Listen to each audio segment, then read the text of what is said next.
Felipe Luiz dá declarações fortes na entrevista coletiva após a derrota para o Santos. Enfim, veio a primeira derrota do Flamengo pós-crise de Felipe Luiz e Pedro. Será que o Flamengo sentiu falta de Pedro nessa partida? Sinceramente, acho que nessa partida contra o Santos, o Flamengo sentiu sim falta de Pedro.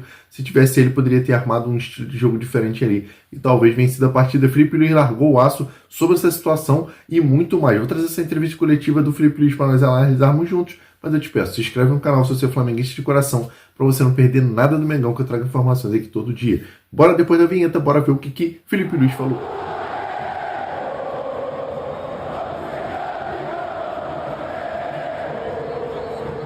O que Felipe Luiz falou e bora. Felipe, apesar do resultado negativo, o que você enxerga como positivo? Pode ser em relação ao desempenho coletivo e individual também. Bom, é sempre difícil, né? Depois de uma derrota, mas primeiro temos que parabenizar o Santos pela vitória. É um time que fez um grande trabalho dentro do campo, tentou de todas as formas anular as nossas vantagens ofensivas e conseguiu, aproveitou bastante os contra-ataques que tiveram e vencer o jogo, né? Então agora continuar trabalhando. O único caminho é trabalhar, treinar e pensar em vencer o próximo jogo.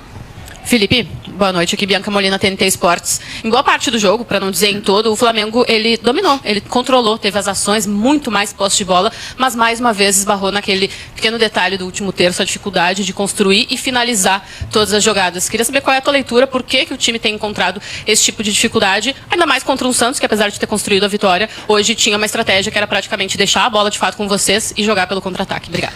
Bom, eu acredito que primeiro eles tentaram pressionar.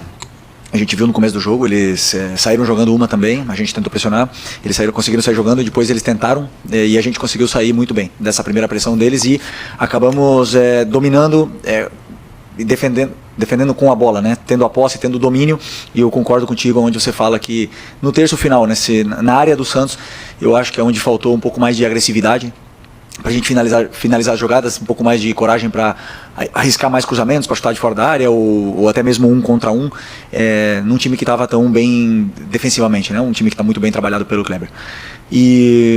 Então eu tentei em algum momento do primeiro tempo já trocar o Luiz e o Bruno, fazer essa mudança, porque o Luiz pelo menos ele ia conseguir cruzar com a perna esquerda.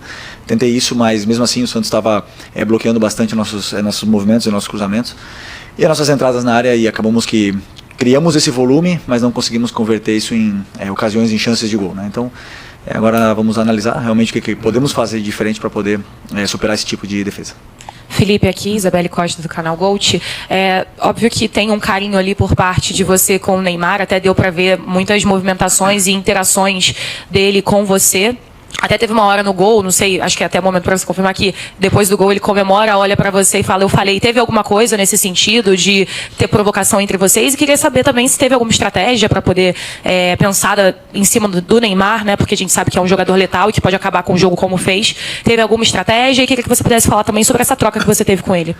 Bom, um jogador extraordinário, um grande amigo, ex-companheiro de seleção, tenho uma amizade muito grande, muito boa com ele, e é um privilégio para o futebol brasileiro que ele esteja jogando aqui novamente, né? Uma pena que hoje ele conseguiu decidir o jogo para o Santos, conseguiu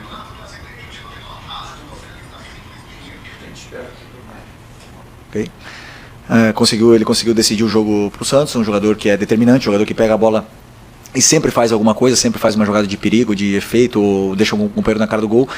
E esse tipo de jogador, obviamente, que tentamos ter um cuidado especial. Primeiro, não deixar ele ter tempo, que não deixar ele receber, sempre ter gente em cima. Mas ele, claro, é um jogador tão determinante, ele tira sempre o marcador que vem perto, ele tem uma visão de jogo muito boa e acaba sempre colocando o companheiro dele em vantagem, né? Mas, na verdade, o Santos criou mais chances, não foi assim, senão foi com nossas perdas da bola, né? Mais em transição, contra-ataques, momentos que a gente estava confortável, que a gente tentava acelerar a jogada, acabava forçando um passe, errando no meio e acabamos sofrendo assim, né? E eu tentei corrigir isso no intervalo, tentei segurar um pouco mais o Varela, sempre, principalmente para isso, para tentar segurar essas investidas, que era a única forma que o Santos estava criando perigo na gente, mas infelizmente no erro nosso eles conseguiram fazer o gol. Isso é futebol. Continuar insistindo em que nosso time tem que tentar se proteger bem desses contra-ataques, porque quando a gente tem muito tempo na bola, é a forma que o adversário tem de nos machucar. Eu acho que o Felipe Luiz errou numa questão. Na verdade, o Flamengo sentiu falta, né, de uma questão. A primeira coisa foi o lateral esquerdo. O Flamengo não tinha nem o Beijinho, nem o Ayrton Lucas e nem o Alexandre. O Flamengo sentiu muita falta de um lateral de ofício ali que poderia fazer jogadas ofensivas ali. O Varela teve até algumas subidas interessantes no primeiro tempo, principalmente, que ele jogou realmente efetivamente de lateral e não conseguiu dar profundidade de jogada justamente porque ele tem a perna dominante de direita. Beleza. A outra questão que eu acho que o Flamengo teve dificuldade, como perguntaram ali na entrevista, foi também a mesma dificuldade que o Flamengo teve contra o São Paulo e está tendo contra outras equipes. As equipes jogam contra o Flamengo muito mais num jogo reativo, sentam às vezes uma linha de 5 lá atrás, abaixo os blocos, e o Flamengo fica tentando penetrar na área do adversário para tentar fazer o gol. O que abre essa defesa do adversário? É um chute de longa distância. Assim foi no jogo contra, né, o São Paulo. O Flamengo abriu, né, essa defesa abriu o marcador e conseguiu efetivamente impor seu jogo depois do gol do Luiz Araújo. Então essa é a minha opinião. Faltou para o Flamengo contra o Santos tiro de fora da área, arriscar de fora da área. Tanto o Luiz Araújo, mas não só ele, Arrascaeta, Bruno Henrique, quando pegava aquela bola no biquinho da área ali, que vinha tentando fazer aquela puxada para o meio. Faltou ele tentar dar aquela de curva, né? Aquela banana lá na gaveta do gol do Santos. Eu acho que faltou isso para o Flamengo arriscar de fora da área, que é efetivamente a arma que o Flamengo consegue para quebrar essas defesas e esses esquemas dos times que jogam contra o Flamengo no bloco baixo. Boa noite, Felipe. Tudo bem? Cidão Marinho da Litoral News. Hoje você colocou o Wallace no segundo tempo. Queria te perguntar se na estratégia com o Wallace era a minutagem que você já esperava, se daria para dar um pouco mais de tempo para o jogador, e que explicasse também o motivo de não utilizar o Matheus Gonçalves dentro do gramado. É um jogador que tinha um negócio com o Cruzeiro, mesmo disse, vai ficar no Flamengo, disse que vai batalhar para ganhar o espaço dele, mas que obviamente quer jogar. Ele tem treinado bem? Qual o motivo de não ganhar a oportunidade? Obrigado. Bom, primeiro o Wallace é o jogador que tem entrado muito bem, tem correspondido sempre que a gente precisou em inúmeras e diversas posições dentro do campo. Um jogador que tem gol, tem assistências, luta pela equipe, então sempre contamos com ele. Hoje eu pensei em colocar nesse momento porque era o que o jogo estava pedindo. Eu não calculei antes do jogo o tempo que ele ia jogar, senão o que estava pedindo o jogo. E o Matheus era uma opção de banco. No momento que a gente tomou o gol, eu só tinha mais uma troca e optei por colocar o Juninho para ter 2 atacantes dentro da área, porque a gente ia chegar com certeza mais por fora, porque o Santos ia se fechar muito por dentro, né? Então esse foi o pensamento. O Matheus, né, como eu já também falei na outra entrevista, muito nobre da parte dele, de ele querer jogar. Essa semana ele treinou quase toda semana com o Sub-20, é um menino que sempre treinou bem, sempre treina bem. E agora com essa sequência de jogos, com certeza ele vai ter oportunidades para poder demonstrar e falar no campo. Felipe, tudo bem? Boa noite. Gabriel Orfa, canal Paparazzo Rubro-Negro.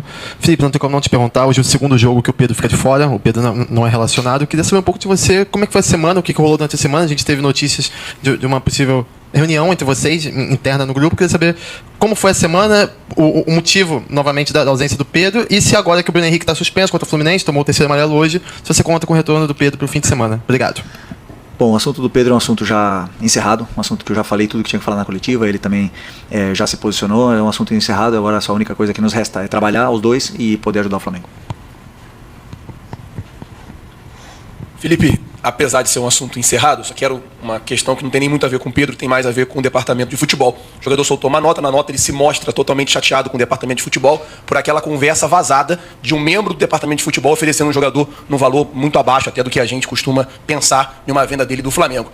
Na sua coletiva do sábado, você sugeriu a ele que ele procurasse os companheiros e pedisse desculpa pelo comportamento dele no treino. Queria saber se você também sugeriu aos membros do departamento de futebol, ou ao membro do departamento de futebol, ou ao chefe do departamento de futebol, que conversasse com o Pedro para tentar resolver essa situação e quem sabe até pedir desculpa para o jogador. Obrigado.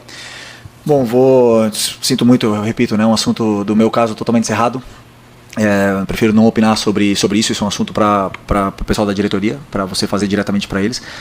Sobre isso, da minha parte técnica, o que eu falei já está totalmente encerrado.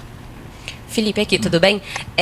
Eu queria falar um pouquinho sobre essa sequência agora do Campeonato Brasileiro, olhando um pouco para frente. Essa é só a segunda derrota em 13 jogos, enfim, é um campeonato muito longo. E sempre em entrevista coletiva os treinadores falam, né, da importância de vencer em casa, às vezes o empate fora também é bom. Hoje, enfim, acabou sendo uma derrota, mas queria que você falasse um pouco sobre essa sequência, porque agora o Flamengo tem a liderança ameaçada, né? O Cruzeiro joga amanhã, enfim. Queria saber se você fica ali olhando a tabela, fica fazendo conta, tem clássico com o Fluminense, que é o próximo jogo. Você, como treinador, fica observando muito isso, fica se prendendo a isso ou deixa rolar e não olha tanto para a tabela?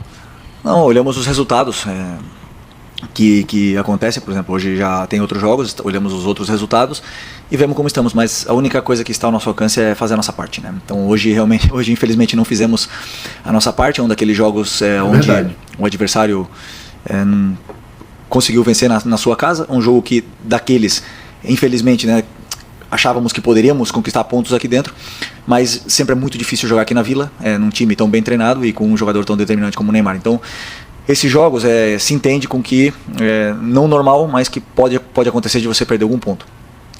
Mas o campeonato é muito longo, como você falou, nós temos que rapidamente erguer e levantar o ânimo, que temos um clássico domingo, um adversário que também vem muito motivado, né, do grande mundial que fez, e nunca é fácil jogar contra o Fluminense. Felipe, boa noite. Guilherme Lesnock do Lance. Eu queria que você falasse um pouquinho mais sobre o Neymar. Ele fazia tempo que ele não jogava mais de 80 minutos, hoje ele jogou quase o tempo inteiro.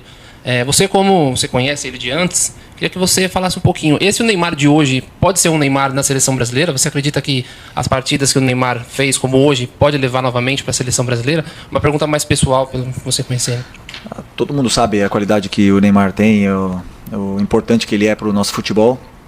E hoje eu vi o Neymar fisicamente num nível de Série A. A gente via nos duelos, via nas recomposições, até mesmo ele defendendo e pressionando os nossos zagueiros, coisa que não vinha fazendo antes dessa pausa, né? É claro, normal depois de tanto tempo parado. Acredito que uma lesão tão grave, tão séria como a que ele teve, sempre